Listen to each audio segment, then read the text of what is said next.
Hey guys, welcome back to my channel. तो आज के इस वीडियो में मैं आपको एक्सप्लेन करने वाली हूँ 2025 में ही मूवी तन्वी द ग्रेट। तो चलिए विदाउट वेस्टिंग टाइम मूवी का एक्सप्लेनेशन स्टार्ट करते हैं। मूवी स्टार्ट होती है तन्वी और उसकी माँ विद्या से, जो दिल्ली में रहते हैं, और आज वो काफ़ी सालों बाद तन्वी के दादाजी से मिलने जा रहे थे। यहाँ पर हमें पता चलता है कि तन्वी एक ऑटिस्टिक है, यानी कि उसे ऑटिज्म स्पेक्ट्रम डिसऑर्डर है, जिसकी वजह से वो लोगों के साथ बात करना या फिर कुछ नया सीखना या कम्युनिकेट करना, ये सब करने का उसका तरीका थोड़ा सा अलग है। मतलब जैसे नॉर्मल इंसान करते हैं वैसा वो नहीं कर पाती। और ये सब देखकर तन्वी की माँ उसे हमेशा कहती है कि वो नॉर्मल नहीं है, वो एक्स्ट्रा ऑर्डिनरी है। यहाँ पर हमें पता चलता है कि तन्वी के पापा समर एक आर्मी ऑफिसर थे, और जब तन्वी काफ़ी छोटी थी तब उसके पापा समीर की ड्यूटी सियाचिन में थी।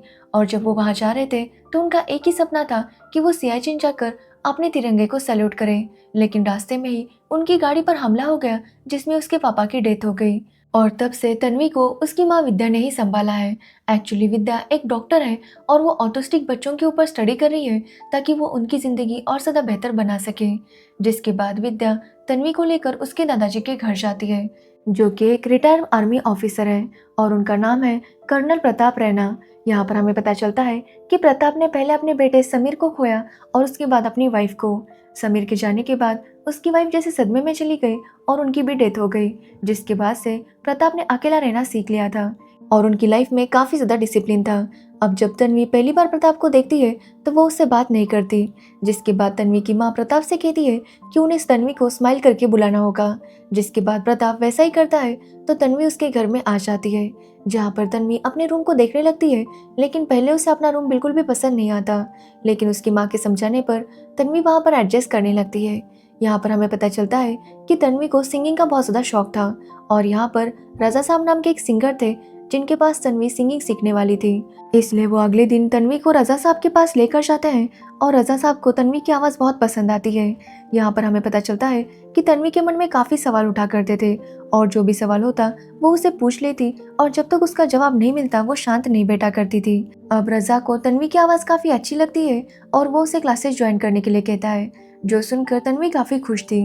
तो वही विद्या को अब कुछ महीनों के लिए फॉरेन कंट्री जाना था ताकि वो वहाँ पर जाकर काम कर सके, क्योंकि वहाँ पर एक कम्युनिटी थी जो कि इस तरह के बच्चों के लिए काम कर रही थी, और विद्या को भी वहाँ पर जाना था। लेकिन ये सुनने के बाद प्रताप विद्या से कहते हैं कि वो अकेले तन्वी को हैंडल नहीं कर सकते, क्योंकि तन्वी कोई नॉर्मल लड़की नहीं है। जो सुनने के बाद विद्या को काफ़ी बुरा लगता है, क्योंकि प्रताप कभी भी तन्वी को समझने की कोशिश नहीं कर रहे थे। उनको बस यही लगता था कि तन्वी कभी भी कुछ भी नहीं कर पाएगी, जिसकी वजह से विद्या काफ़ी हर्ट होती है और डिसाइड करती है कि वो अपना काम कैंसिल कर देगी। जिसके बाद प्रताप अपने एक दोस्त से मिलने जाते हैं और उससे ये सब बताते हैं। तो उनका दोस्त भी उन्हें समझाता है कि फैमिली में बस खुद के बारे में सोचना नहीं होता, बल्कि उन्हें एक दूसरे के बारे में सोचना चाहिए। अब ये सुनने के बाद प्रताप भी ब्रिगेडियर जोशी की बात मान लेते हैं और डिसाइड करते हैं कि वो अकेले तन्वी का ध्यान रखेंगे। इसलिए वो विद्या से कहते हैं कि वो अपने काम पर चली जाए। जिसके बाद अगले दिन विद्या फॉरेन चली जाती है।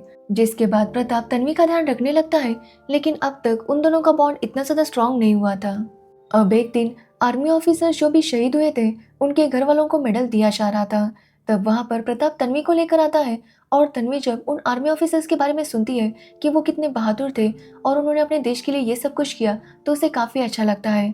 साथ ही तन्वी सोच में पड़ जाती है कि क्या उसके पापा भी बहादुर थे। इसलिए वो ब्रिगेडियर जोशी से पूछती है कि क्या उसके पापा बहादुर थे, जिस पर वो कहते हैं कि वो बहुत ज़्यादा बहादुर थे। अब ये सुनने के बाद तन्वी को काफ़ी अच्छा लगता है। जिसके बाद प्रताप तन्वी को एक पेड़ के पास लेकर जाते हैं जो उन्होंने समीर के नाम से लगाया था, और ये देखकर तन्वी काफ़ी अच्छा फील करती है, क्योंकि उसके पापा के नाम का जो पेड़ था वो सबसे ज़्यादा ऊंचा था। जिसके बाद रात को जब प्रताप सो रहा था तो तन्वी समीर के रूम में जाती है और उसके यूनिफॉर्म और उसके वीडियोस को देखने लगती है, और तब उसे पता चलता है कि उसके पापा का सपना था कि वो सियाचिन जाकर तिरंगे को सैल्यूट करे, लेकिन इससे पहले कि वो ऐसा कुछ कर पाते वो शहीद हो गए थे। अब ये देखने के बाद तन्वी डिसाइड कर लेती है कि वो भी आर्मी ज्वाइन करेगी। वो तुरंत प्रताप के पास जाती है और उसे बताती है कि उसे आर्मी ज्वाइन करनी है। जो सुनकर प्रताप काफी शॉक था, क्योंकि तन्वी आर्मी ज्वाइन नहीं कर सकती थी, क्योंकि इंडियन आर्मी ऑटिस्टिक पर्सन को नहीं लेती थी। लेकिन तन्वी ये बात नहीं समझती। उसने तो ठान लिया था कि उसे तो कुछ भी करके इंडियन आर्मी ज्वाइन करनी है। इसलिए वो रजा साहब से भी कहती है कि वो आज के बाद सिंगिंग करने के लिए नहीं आ पाएगी। अब ये सुनकर रज़ा साहब भी काफ़ी अपसेट हो जाते हैं, लेकिन तन्वी ने ठान लिया था कि उसे कुछ भी करके इंडियन आर्मी ज्वाइन करनी है। प्रताप भी उसे बहुत समझाने की कोशिश करता है, लेकिन तन्वी उसकी बात नहीं सुनती। वो काफ़ी अपसेट हो जाती है कि प्रताप उसे सपोर्ट नहीं कर रहा, जिसके बाद तन्वी को पता चलता है मेजर श्रीनिवासम के बारे में, जो एक आर्मी एकेडमी चलाते थे और उनके यहाँ पर जो भी स्टूडेंट होते उनका आर्मी में सिलेक्शन हो जाता था। इसलिए तन्वी उनसे मिलने जाती है और उन्हें रिक्वेस्ट करती है कि वो भी उसे अपने एकेडमी में ले। अब पहले तो श्रीनिवासम उसके लिए मना कर देता है, लेकिन बाद में जब उन्हें पता चलता है कि तन्वी समीर की बेटी है तो वो उसे हाँ कह देते हैं, क्योंकि जब समीर की गाड़ी पर हमला हुआ था तो श्रीनिवासम उसके साथ ही था और उन्हें बचाते हुए ही समीर ने अपनी जान खो दी थी। और इसी वजह से श्रीनिवासम अभी भी गिल्ट में थे और जब उन्होंने तन्वी को देखा तो उन्होंने डिसाइड किया कि समीर के लिए वो तन्वी को एक मौका ज़रूर देंगे और इसी की वजह से उन्होंने तन्वी को अपनी एकेडमी ज्वाइन करने के लिए कहा। अब तन्वी जब इसके बारे में प्रताप को बताती है तो प्रताप तन्वी के ऊपर काफ़ी गुस्सा होते हैं कि तन्वी को उस एकेडमी में नहीं जाना चाहिए, लेकिन तन्वी उनकी बात नहीं सुनती। साथ ही वो प्रताप से बात करना भी बंद कर देती है, जिसके बाद प्रताप श्रीनिवासम के पास जाते हैं और यहाँ पर हमें पता चलता है कि कहीं ना कहीं प्रताप भी अभी भी श्रीनिवासम से काफ़ी नाराज़ थे, क्योंकि उन्होंने समीर को नहीं बचाया। लेकिन श्रीनिवासम उन्हें बताने की कोशिश करते हैं कि जो कुछ भी हुआ वो उनके बस में नहीं था, जिसके बाद प्रताप तन्वी को श्रीनिवासम के एकेडमी में छोड़ देते हैं, जहाँ पर तन्वी सबके साथ अच्छे से परफॉर्म करने लगती है और उसका परफॉर्मेंस काफ़ी ज़्यादा अच्छा था। और ये देखकर श्रीनिवासम भी काफ़ी शॉक था, क्योंकि उसने सोचा नहीं था कि तन्वी सबके साथ इतने अच्छे से सारे टास्क कर लेगी। तो वही प्रताप को तन्वी की बहुत ज़्यादा चिंता हो रही थी। वो विद्या को तन्वी की जिद के बारे में बताते हैं तो विद्या कहती है कि भले ही तन्वी का आर्मी में सिलेक्शन नहीं हो सकता, लेकिन इसकी ट्रेनिंग के बाद तन्वी काफ़ी ज़्यादा स्ट्रांग होगी। इसलिए वो प्रताप से रिक्वेस्ट करती है कि वो तन्वी को रोकने की कोशिश ना करे, क्योंकि तन्वी को अपने डर का सामना करना होगा। जिसके बाद प्रताप भी तन्वी को ऑब्जर्व करने लगता है और वो समझ जाता है कि तन्वी आर्मी ऑफिसर बनने के लिए कितनी ज़्यादा मेहनत कर रही है। और ये देखकर प्रताप भी काफ़ी खुश होता है, क्योंकि उन्हें कहीं ना कहीं तन्वी में अपना समीर दिखाई दे रहा था और उन्होंने अब तन्वी को पूरी तरह से एक्सेप्ट कर लिया था। अब एक दिन तन्वी जब अपने दोस्तों के साथ एकेडमी में टास्क कर रही थी, तभी वो देखती है कि रज़ा साहब की कार का एक्सीडेंट हो जाता है और उनकी कार खाई में गिरने लगी थी। ये देखकर तन्वी उन्हें बचाने के लिए दौड़ने लगती है, क्योंकि श्रीनिवासन ने उसे कहा था कि कभी भी अपने दोस्त को मुसीबत में नहीं छोड़ना चाहिए या फिर पीछे भी नहीं छोड़ना चाहिए। इसी वजह से तन्वी उन्हें बचाने के लिए भागने लगती है, क्योंकि वो रज़ा साहब को अपना दोस्त समझती थी। अब ये देखकर श्रीनिवासन उसे ऑर्डर देते हैं कि वो कुछ भी ना करे, लेकिन फिर भी तन्वी नहीं रुकती और जाकर श्रीनिवासन की मदद करती है, जिसकी वजह से वो अपनी जान भी दे सकती थी। लेकिन फिर भी तभी वहाँ पर श्रीनिवासम और उसके दोस्त आते हैं और तन्वी को भी बचा लेते हैं, जिससे रज़ा साहब की भी जान बच गई थी। ये देखकर रज़ा साहब बहुत ज़्यादा खुश थे। तो वही श्रीनिवासम को काफ़ी गिल्ट फील हो रहा था, क्योंकि जिस तरह से आज तन्वी ने रज़ा साहब को बचाया था, उसी तरह से वो भी उस वक्त समीर को बचा सकते थे, लेकिन उनसे वो नहीं हो पाया था। और ये देखकर उन्हें काफ़ी ज़्यादा बुरा लगता है। साथ ही वो तन्वी को काफ़ी डांटते हैं कि तन्वी ने ऑर्डर फॉलो नहीं किया, और इसी वजह से वो तन्वी को एकेडमी से निकाल देते हैं, जो देखकर तन्वी काफ़ी शॉक थी। साथ ही वो बहुत ज़्यादा अपसेट भी थी। अब जब इस बारे में प्रताप को पता चलता है तो वो जाकर श्रीनिवासम से बात करते हैं। तो श्रीनिवासम कहते हैं कि अगर वो तन्वी को ऐसे ही ट्रेन करते तो तन्वी के सपने और ज़्यादा बढ़ जाते और वो आर्मी में सिलेक्शन के लिए चली जाती, लेकिन वहाँ पर उसे रिजेक्ट किया जाता और तब तन्वी बहुत ज़्यादा अपसेट होती। और इसी वजह से उन्होंने जानबूझकर तन्वी को निकाला ताकि तन्वी ज़्यादा हर्ट ना हो। अब प्रताप भी उसकी बात समझ जाते हैं और तन्वी को समझाने की कोशिश करते हैं, लेकिन तन्वी ना ही उनसे ज़्यादा बात कर रही थी और ना ही ठीक से खाना खा रही थी, जिसकी वजह से प्रताप काफ़ी टेंशन में था। तो वही विद्या का काम भी हो गया था और वो वापस आ जाती है, जहाँ वापस आने पर विद्या तन्वी को ढूंढ रही थी, लेकिन तन्वी वहाँ पर नहीं थी। तभी वहाँ पर तन्वी आती है, जिसने अपने बाल भी काट दिए थे। यहाँ पर हमें पता चलता है कि जब वो श्रीनिवासम के एकेडमी में थी तो वहाँ पर सारी लड़कियों के बाल कटे हुए थे, लेकिन तन्वी ने बाल काटने से मना कर दिया था।